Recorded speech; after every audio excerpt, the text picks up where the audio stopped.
एक चहिता भी है, ठीक है ना। अच्छा, तो हामी यहाँ किन आएको हो भने चाहिँ बंगाल सरकारको बैरो सरकारको केन्द्र सरकारको बैरो सरकारले हाम्रो श्रमिकहरूको चियाबारीको दाजुभाइहरूको पनि आर्तनाद आवाज सुनोस् भनेर हामी यहाँ भेला भएको हौ। सरकारले आज हामीले सानो टेलर देखायौँ है। पिक्चर अभी बाँकी है, पिक्चर अभी बाँकी है। टेलर हामीले देखाएको हामी भन्दैनौँ हो, हामी गरेर देखाउँछौँ, हामीले गरेर देखायौँ। आज हामी यति गरममा पनि यत्रो लामो हिँडेर, म यो 5 डिसेम्बरले मलाई लङ्गडे बनाएको त्यस्तोमा पनि म हिँडेर आएँ। त्यत्रो बाटो कहीँ बसिन, गाउँ बिना पानी खाने भए पनि यहाँ आइपुगेँ, किनकि तपाईँ र मेरो अनुहार एउटै हो, तपाईँ र मेरो समस्या एउटै हो, तपाईँ र मेरो आजको माग यही हो भनेर चाहिँ हामी यहाँ भेला भएको हो नि त। पहाडलाई पनि आज टार्गेट बनाएको छ, तराईलाई पनि, तराईमा त अब यो गंगाराम टी स्टेटमा त तपाईँको बगान पनि उखालो थालिसक्यो, किनभने त्यहाँ टाउनसिप बनाउँदैछ भनेर भन्दैछ। सबै साथीहरू चुप्प लागेर बसिदिनु भनेर भन्दैछु म, उहाँहरू नारा लाउँदैछ। अच्छा, यो आन्दोलन चाहिँ जन आन्दोलन होस्, किनभने एकपल्ट थाक्यो भने भोलि दुबारा उठ्नु सक्दैन। यसैलाई हामीले यसलाई निरन्तरता कंटिन्यूएशन पूरा चालू करना पड़ेगा। पूरा साल वो तभी जाकर सरकार झुकेगा। सरकार आपका चेहरा और मेरा चेहरे से झुकेगा नहीं, सरकार भीड़ से झुकेगा। ये चीज देखिएगा, राज कश्यप और सकल मुक्तन के चेहरा से नहीं झुकेगा, पुष्पा नहीं झुकेगा भन्छ नि। हाँ, ये जो भीड़ है ना उसी से झुकेगा। रुकना पड़ेगा सरकार को, अपनी मनमर्जी नहीं चलेगा। ये जमीन तुम्हारी बाप का नहीं है, जमीन ये हमारा जमीन है, हमारा पुरखों का जमीन है, हमारा खून पसीने से जीता हुआ जमीन है, हमारा तुम्हारा बाप का जमीन है, ये तुम्हारा जमीन नहीं। सरकार से पहले हम आए थे यहाँ पर, हम यहाँ को सरकार बोलते। सरकार तो 1947 में बनने को, त्योभन्दा अगाडि ब्रिटिस थियो, त्योभन्दा अगाडि यहाँनिर के थियो, रजौटे राजाहरू थियो, सानो सानो राजाहरू थियो। आज यो जमीन सिलगढीको जमीन भनेर भन्छ होइन, सिलगढीको जमीन सरकारको जमीन है क्या? पागल है क्या? जमीन नहीं है, ये भूटान का सिक्किम का जमीन है। तो सरकार कैसे कह रही है कि ये अपना जमीन है? अभी तक डीड ग्रांट भी खत्म नहीं हुआ, अभी 2022 में रिपील हुआ था।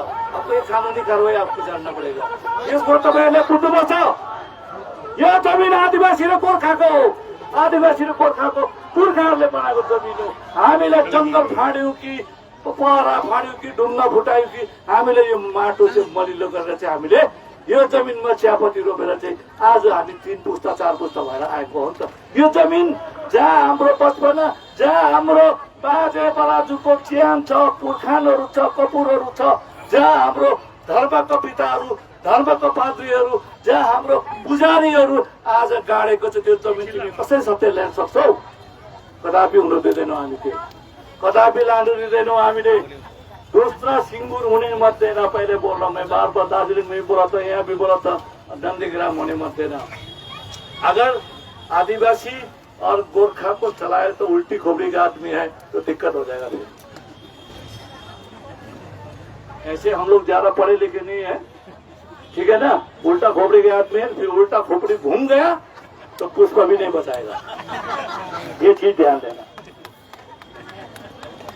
हम जाएंगे नहीं, हाँ आएंगे तो फिर छोड़ेंगे नहीं, ये चीज ध्यान देना। किसी को सर्वे करने मत देना। सर्वे करने का मतलब है कि हमारे पास कितना जमीन है वो सरकार जानना चाहता है, कितना जमीन है हमारे पास, कितना जमीन अधिरस्त है। कब्जा नहीं, कब्जा तो दूसरों का लेना होता है, कब्जा नहीं, जमीन हमारा है, हमारे पास कितना जमीन है उसका सर्वे होने मत देना। चाहे जो कोई भी आए। अभी अभी हम नागेश्वरी में सुनना था कि इस मीटिंग में मत जाओ बोल के कोई पुलिस में जाकर धमकी भी दिया। ये बात सही है? हाँ, नागेश्वरी वाले को पता होगा, चिलकोट वाले को पता होगा। अभी आदिवासी और गोर्खा, आदिवासी गोर्खा जागेको छ, डुवर्स तराई पहाड एक भएको छ। हामी संख्यामा कमी भए पनि 40-50 हजार आए तापनि अब दूसरी बार चाहिँ सिलगढी बन्द नहोस् है। हाम्रो भिड देखेर चाहिँ सरकार डराउनु पर्छ, सरकारले डराउनु पर्छ। किनभने यही चियाबारीको भोटले तिमी सरकारले सरकार र मन्त्रीमण्डल बनाएको हो नि त। हाम्रो भोटले बनाएको त। हामी चाहिँ अब मिटिङमा कुन चाहिँ पार्टीको मिटिङ, पार्टीको नाम दिँदैन, कुन चाहिँ पार्टीमा सुँगुरलाई जस्तो बाख्रालाई जस्तै ट्रक र ट्र्याक्टरमा हालेर जिन्दाबाद मुर्दाबाद भन्ने होइनौ। अब चाहिँ हामी चाहिँ आफ्नो जमिनको अधिकारको लागि जिन्दाबाद र मुर्दाबाद भन्छौँ। यो कुरा जान्नु। अब तिम्रो मिटिङको लागि हामी जिन्दाबाद र मुर्दाबाद भन्दैनौ। बोलोगे उसके लिए जिंदाबाद मुर्दाबाद बोलोगे? अभी हम बोलेंगे अपने जमीन अपने अधिकार के लिए, बिरसा मुंडा के लिए, दुर्गा मल्ल के लिए हम जिंदाबाद मुर्दाबाद बोलेंगे। हम जिंदाबाद थे, जिंदाबाद रहेंगे। ये चीज ध्यान देना। चाहे कोई भी ताकत आए, हम सरकार से दुश्मनी नहीं करना चाहते, सरकार से हम जोरी भी करना नहीं चाहते। सरकार को हम बताने आए कि हम लोग दुखी है, ये जमीन हमारा है, यो जमीन हाम्रो हो, यो जमीनको अधिकार यो हाम्रो हो, हामीले सिचो, हाम्रो पुर्खाले रगतले सिचेको जमीन हो, यो तिम्रो जमीन होइन। यस्तै पाराले भने त सरकारले त के बनाउँछ, मुखले भन्नु पनि लाज लागिसक्यो मलाई त। यो जमीन दियो भने एलाइट बिजनेस भनेको सरकारले अङ्ग्रेजीबाट टल्लै टालेसक्यो, अङ्ग्रेजीबाट टालेछ। हाम्रो चियासम्मको मान्छेले अङ्ग्रेजी बुझ्छ, नेताले पनि बुझ्दैन अथवा त। अन्त भित्रभित्र त्यो कागज बनाउने लन्डाउँछ। हिजो सिलगढी म्युनिसिपालिटी कर्पोरेसनले दोकानमा पनि बङ्गलामा लाउनु भनेर भन्यो, बोर्ड हस्पिटलमा पनि बङ्गलामा लाउनु भन्यो, अफिसमा पनि बङ्गलामा लाउनु भन्यो, कुनै केसमा पनि बङ्गलामा बोर्ड हुनुपर्छ, 1 नम्बरमा हुनुपर्छ अरे। हामीलाई बङ्गला भाषामा कुनै आपत्ति छैन, बङ्गला भाषा हामीलाई प्यारो लाग्छ, सुन्न मन लाग्छ।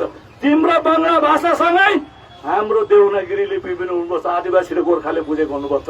त्यो बोर्डमा हामी त्यसमा आपत्ति जनाउँछौँ। याद गर, कञ्चनजङ्घा स्टेडियम तेरो बाउले दिएको होइन, तिम्रो बाउले दिएको होइन, तिलक राईले दिएको जमिन हो। आज तिमीले किन नाम चेन्ज गर्छौ? महानन्द पुलको नाम तिमी किन चेन्ज गर्छौ? आज किन चेन्ज गर्छौ? आज भाषाको फेरि तिमीले भाषाको अतिक्रमण गर्दैछौ। जमिन त तिमीले खानु आँट्यौ, भाषाको पनि अतिक्रमण छु। आदिवासी भाषा र को पनि संरक्षण हुनुपर्छ, जमिनको संरक्षण पनि हुन्छ। हाम्रो कोठेबारी खोज्ने, हाम्रो परिश्रमले, हाम्रो खुन र पसिनाले सिचेको जमिन खोज्नु तिमीले पाउँदैनौ। जुन दिन खोज्छ तिम्रो हात काटिन्छ। याद गर्नु, त्यो कुरा चाहिँ पक्का याद राख्नु। सरकारसँग हामीले जोरी खेलेको होइन, सरकारलाई हामीले चेतावनी पनि दिएको होइन। सरकारलाई हामीले चेतावनी र सरकारलाई जोरी खोज्ने भए चाहिँ अहिले त्यो ब्यारिकेड हामी तोडेर हामी कहाँ पुग्थ्यौँ? उत्तर कन्या पुग्थ्यौँ। हामीमा पनि डिसिप्लिन छ, हामी पनि अनुशासनमा छौँ। पहिलाको जस्तो भेड बाख्रा होइन, हामी पनि शिक्षित छौँ, हामी पनि अनुशासित छौँ भनेर हामीले उनीहरूको शर्त अनुसार हामी त्यहाँ बाटोबाट बाङ्गिएर भित्र पसेको हो नि त, हो नि त, हो कि होइन भन्नुहोस् त? हामीले तिम्रो संविधान र कानुन हामीले मान्यौ। अब हाम्रो अनुरोध तिमीले सुन्नुपर्छ, होइन भने अर्को पालि अब 10 महिना मात्रै छ। अघि हाम्रो पूर्व वक्ताले साथीहरूले भन्दै थियो जमिन छैन त भोट छैन भने पक्का हो। तपाईँ भोट दिन्छ? आफ्नै नेता छ भने पनि जमिन दिएको छैन, हामीले हाम्रो पुरा जमिनको मालिक छैन भने आफ्नै जातिको नेता आए पनि सिधै लात लगाएर भगाउनु, खेदाउनु। पहिला हाम्रो नामको मालिकाना जमिनको मालिकाना दे, त्यसपछि बात हुन्छ। भोट त बातको बात हो। कालो आओस् कि सेतो आओस्, हरियो आओस् कि पहेँलो आओस्, अब सिर्फ जमिनसँग मात्रै बात हुन्छ। सरकारले यो बुझ्नुपर्छ, नेताहरूले पनि बुझ्नुपर्छ, पहाडको नेताहरूले पनि बुझ्नुपर्छ, डुवर्सको नेताहरूले पनि बुझ्नुपर्छ। तपाईँसँग हामीले दुश्मनी गर्न आएनौँ हो, तपाईँहरूले दलाली गरेर खान्छ, मलाई थाहा छ नि त। जमिन उदाहरण तपाईँलाई बताउँ म, सिटी सेन्टर खोल्यो के को लागि भन्दा मजाको लागि होइन। मजे के लिए सिटी सेंटर क्या होता है? मजे के लिए तो होता है खेलना, दौड़ना, वीडियो देखना, शॉपिंग करना। उसके बाद क्या होगा? हम बीमार पड़ेंगे, बीमारी हुन्छ। त्यसको पछाडि के छ?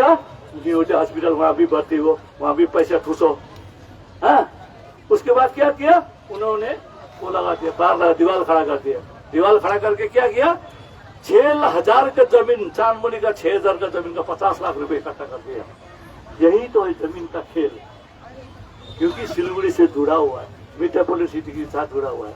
6,000 का जमीन, अभी 50 लाख रुपए जमीन है, तो जमीन का दलाली तो करेगा ही करेगा। सबसे शॉर्टकट इनका परिश्रम करना नहीं पड़ेगा, एक दूसरे मिलाओ, कमीशन खाओ, घर में बैठा आराम से शॉर्टकट 6 महीने में करो। ये जमीन का दलाली सभी नहीं करते, सभी नेता नहीं करते, मैं सभी को दोष नहीं देता हूँ, कुछ करते हैं ना, करते कि नहीं, आपने देखा हुआ ना।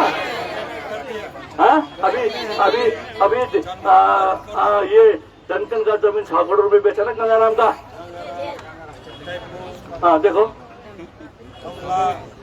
वो क्या चाय बगान का मालिक ने बना के रखा है, हमने बनाया ना, मालिक को बाद में आए ना। मालिक को भी मैं बताना चाह रहा हूँ, बोनस के टाइम में, अक्टूबर में, दिवाली के टाइम में, दशहरा के टाइम में नेगोशिएशन नहीं होगा, इसीलिए हम लोगों ने बार बार बोला है। हमें भीख मांगने की आदत नहीं है, छीनने की आदत है। पहले बताता रहो, मालिक भी सुने, प्रेस के दोस्त के साथ मालिक भी सुने, जितने भी बगान का मालिक, छोटे बगान का मालिक हो, बड़ा बगान का मालिक हो, अभी तय करो कि 20% बोनस हमें देना पड़ेगा, नहीं तो फिर ना तू रहेगा ना हम रहेंगे। हम बगान जलाना जानते हैं, बगान की पत्ती टिपने जानते, बगान का चाय पत्ती बनाना जानते, चलाने भी जानते हैं। अभी हम लोग उस दौर में है कि नहीं? तो मालिक को उसको भी यहाँ से मैं अनुरोध करता हूँ कि बोनस का फैसला इसी महीने में होना चाहिए, इसी महीने में करो।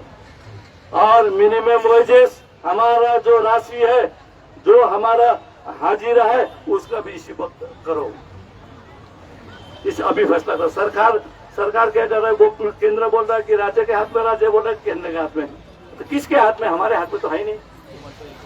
हाँ देना चाह रहे हो तो सीधा दे दो, मना कर रहे तो मना करो, जो करना है हम करेंगे फिर सड़क में आके। तब तो फिर हमें मत बोलना कि ये नहीं बनाया, हम लोग पहले बोल रहे हैं, हम लोग सभी का फैसला अभी करो, जमीन का फैसला भी अभी करो, मिनिमम वेजेस का फैसला भी अभी करो, बोनस का फैसला भी अभी करो, और पीएफ का भी फैसला अभी करो।